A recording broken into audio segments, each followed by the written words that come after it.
Once upon a time, in a certain little town, on a street that had beautiful poplar trees growing along each side of it, was a nice little house. Johnny, who had brown eyes, ears that stood out a little like this, a nose that turned up slightly, that always had a happy smile. I said the mouth always had a happy smile. That's better. Now, as well as having a head, of course, arms and legs and a body, just like other little boys. And when they were all put together, Johnny looked like this. Well, now that you know what Johnny looks like, I know you'll want to hear about a very peculiar thing that happened to him one day. The sun was peeping in his window and was getting ready to wake him up. But look at that sun. He looks a bit disgusted at what he sees in Johnny's room. And no wonder. We didn't want to tell you this, but Johnny's a terribly untidy little boy. Did you ever see such an untidy room? His mother had asked him so many times to hang up his clothes and put away his toys. And like all little boys, he had a good self who told him the right things to do. And he knew he should hang up his pajamas. But like most little boys, Johnny also had a bad self. And I don't know why, but Johnny seemed to prefer to listen to this bad self, who told him, "Don't be a sissy. Throw your pajamas on the floor." And the bad self won. Too bad. Now, of course, the bathroom's nice and clean and tidy. Johnny's mother keeps it that way. But does Johnny help her? Well, not exactly. Johnny But his good self tells him he knows he doesn't have to have fun that way. It makes his mother very unhappy. And good self might have won his argument if that bad self had not come up with the old argument. Don't be a sissy, he told Johnny.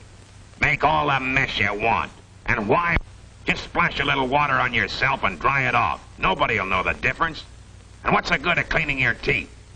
Unless, of course, you could have some fun with the toothpaste. But wait, cried good self. Stop. Just look at the mess you've made. You'll get worse and worse. If you don't mend your ways, you'll turn into a pig for sure. Just as your mother said. Pig, snorted Johnny. Don't be silly. But even as he hurried off to breakfast, his hands and feet became little pig's trotters. And though good self knew this was bound to happen, he was very sad to see such a nice little boy making such a pig of himself. Of course, bad self was just tickled pink, another one over on him. As Johnny rushed into breakfast, he had no idea that his hands and feet were, you know what. But then why should he, with table manners like this? His mother, of course, was most unhappy to see him slurp and spill his food this way. But Johnny paid no attention to what she said. He thought he was a regular fellow. He had the mistaken idea that being neat and well-mannered was like being a sissy. That was why when his good self popped up to remind him that all this bad behavior was going to lead nowhere, Johnny gave him an argument. Said Johnny. And of course no polite little boy says, in just that way. I don't want to be polite. I want to be a ball player or a soldier. Well, you won't be either one, said good self. You'll just be a pig. This pig business was beginning to worry Johnny. And for a moment he began to wonder if he'd better change his ways. Don't be silly, said bad self, popping into the picture again. What does it matter how you eat as long as you eat plenty to make you strong? Now that sort of reasoning seemed to appeal to Johnny, and he continued to eat as rudely as ever. Be careful, said good self. You're going too far. Hurry up, said bad self. Show him you're boss around here. Then Johnny licked his plate and wiped his mouth with his sleeve. He's getting to be more and more of a pig, murmured good self. This, of course, was just what bad self wanted. He knew he could get Johnny into even worse trouble if he could just get good self out of the way. Look out! Too late. As soon as Johnny got outside the house, he ran as fast as he could to the baseball field. And as he approached the field, he saw that the game had already started. This made him very angry because his bad manners and his rudeness had, quite naturally, made him also a very selfish little boy. "Give me the bat," he said to Tommy. "I want to bat first." The other boys could hardly believe that one of their friends could be such a bad sport and such a bully. "Don't be a pig," they called. "See, even your friends think you're a pig," said GOODSELF. "And no wonder. Snatching the bat away from little Tommy is the most terrible thing you've done yet." "Ah, why not take the bat?" shouted BADSELF. "You're bigger than he is, aren't you?" "Right," said Johnny the pig. "Let's get on with the game." But the tale doesn't end here. "Play ball!" shouted Johnny. Mickey threw a fast one. Wham! And the ball sailed through the air. As Johnny ran, touched first base, and rushed on, the ball was thrown into Billy, who caught it on second base. "You're out!" shouted Billy. And Johnny was out by a mile. But Johnny didn't like that. He didn't want to be out. I'm not out," he screamed at Billy. Poor Billy just blinked. Anybody could see that Johnny was out by a mile. Billy started to explain it, but he just got pushed around for his trouble. Well, that was more than the other boys could stand. They were all good sports, and like all regular fellows, they couldn't stand a bully or someone who wanted his own way all the time. They told Johnny he was a big bully. "You're nothing but a pig," they said. Naturally, they wouldn't have anything more to do with him. "Would you?" "Humph," said Johnny. "They all say I'm a pig. They're crazy." That's what Johnny said. But do you think they were crazy? BADSELF laughed and laughed as he saw what he'd done to Johnny. GOODSELF decided it was time to do something about it. As for Johnny, he began to feel pretty unhappy. All his friends had left him, and he had that empty feeling that everyone gets when they've been terribly selfish. There was nothing for him to do but go home. On his way, he passed a farmyard where there were some little pigs. He couldn't stand the sight of them. He hurried on his way. He had no idea, of course, the pigs were following him until, "Oink, oink," they said right behind him.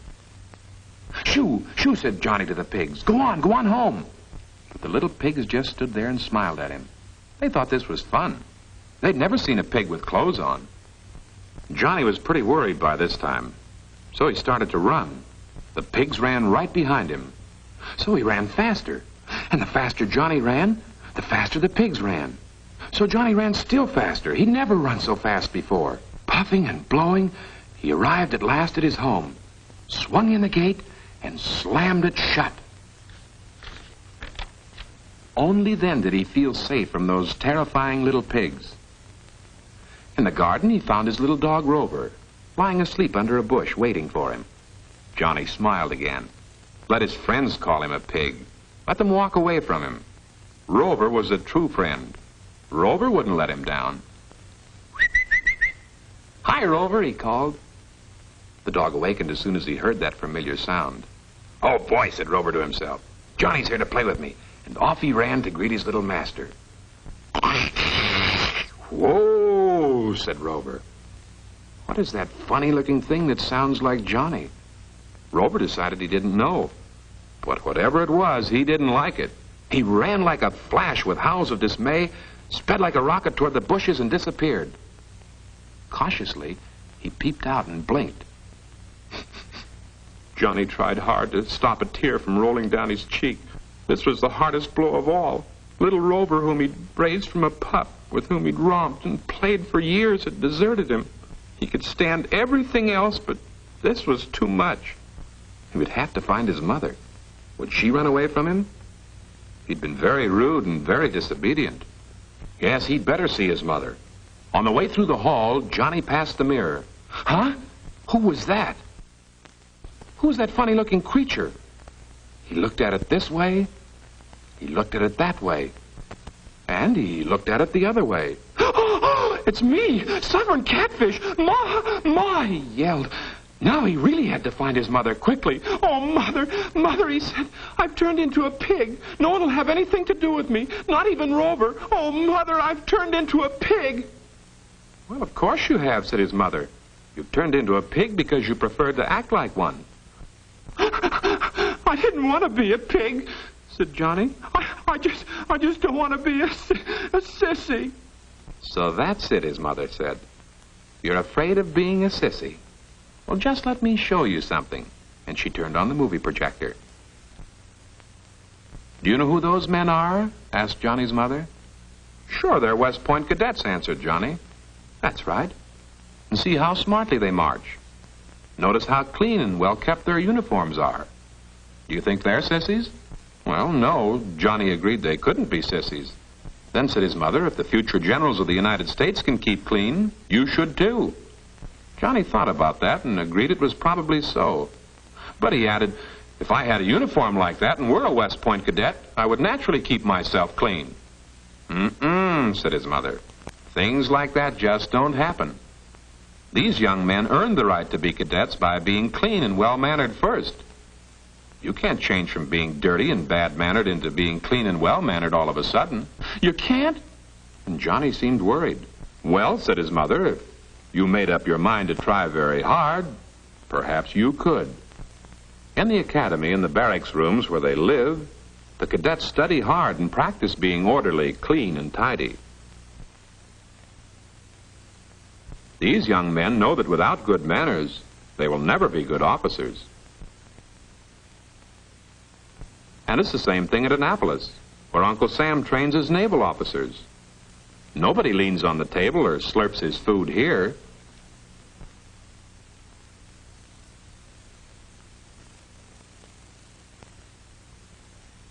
Here's the Navy football squad. But good manners are not forgotten on the playing field. The men learn to tackle hard and to tackle fairly.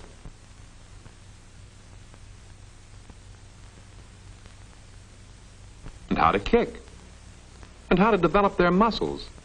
But they also learn that while it is important to win, it doesn't matter if they lose as long as they've played their best and can lose with a smile. Watch this man score, and remember that good sportsmanship is something that everyone admires, and good sportsmanship is acting to others the way you would like them to act to you.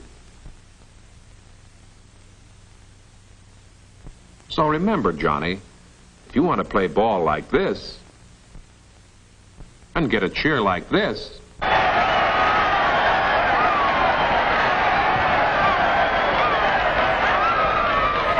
play fair, play for the team, and never, never act like a pig. "Oh, boy," said Johnny, "that was a wonderful movie. Now I know exactly what to do." "Well," said his mother, "now's the time to begin then. Because once you've made up your mind to do something, you must act immediately." As Johnny rushed away, you could see that he felt better already. He ran up the stairs as fast as he could and entered his room. "No wonder I turned into a pig," he said as he looked around. Quickly, he gathered up all his clothes he'd left scattered around and hung them up neatly in his closet, just as he'd seen the cadets do. Then he picked up and put away his toys in the toy box. On the way out, he paused at the door to see if everything was shipshape, as the midshipman would say. And as he looked around the clean and tidy room, he felt happier than he'd ever felt before.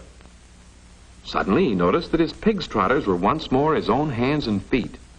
"Oh, boy," he exclaimed, "I'm turning into a little boy again."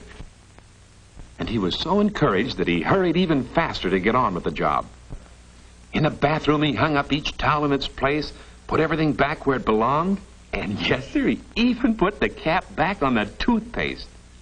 "Yes, sir," said Johnny. "I must admit that certainly is an improvement." So he thought it was time to see if he showed any improvement. And sure enough, he could see a lot of changes for the better. Now nothing could stop him. A fella couldn't become a cadet or a midshipman all of a sudden. He wondered why he hadn't realized that before.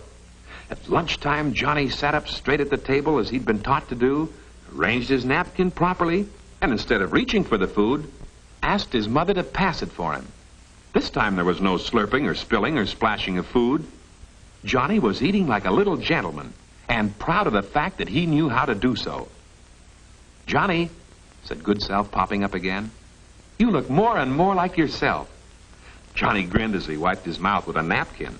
"Just remember," continued GOODSELF, "that any drip can be a pig.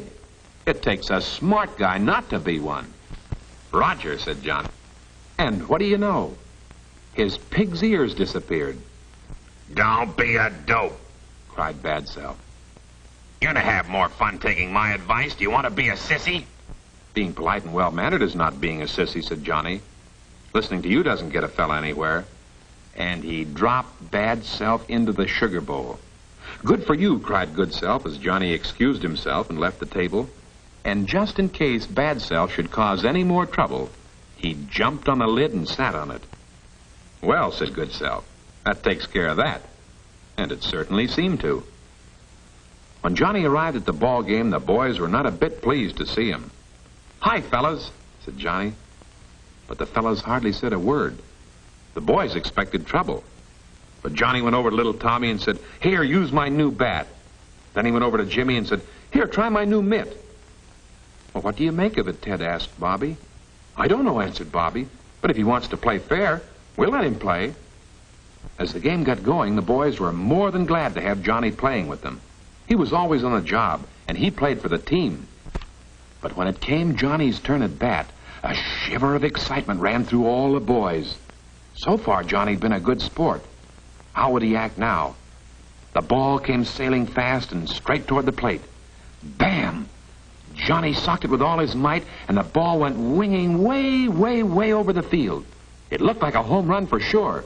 Johnny went zipping around the bases, and as he passed third base, the ball was fielded. The fielder fumbled with it for a moment, then threw it into home base.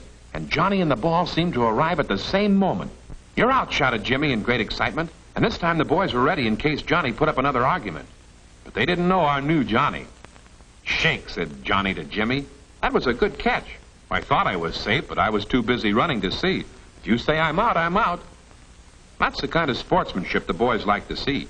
And they were so happy to see Johnny a good sport again, they cheered him all around the field. And because he was, they then and there elected him captain of the team. Well, of course, there was no pig left in Johnny, so his snout disappeared, too. "Hooray for our side," said GOODSELF. "I knew you'd do it." Then Johnny home as fast as he could go, leaped over the garden fence and found Rover waiting for him. Good old Rover was overjoyed after looking like a man, and grinning as only a dog can grin, followed Johnny as he'd always done. "Mother, Mother," called Johnny as he came bounding into the house. "What is it?" she said. "I just want to tell you," said Johnny, "that it's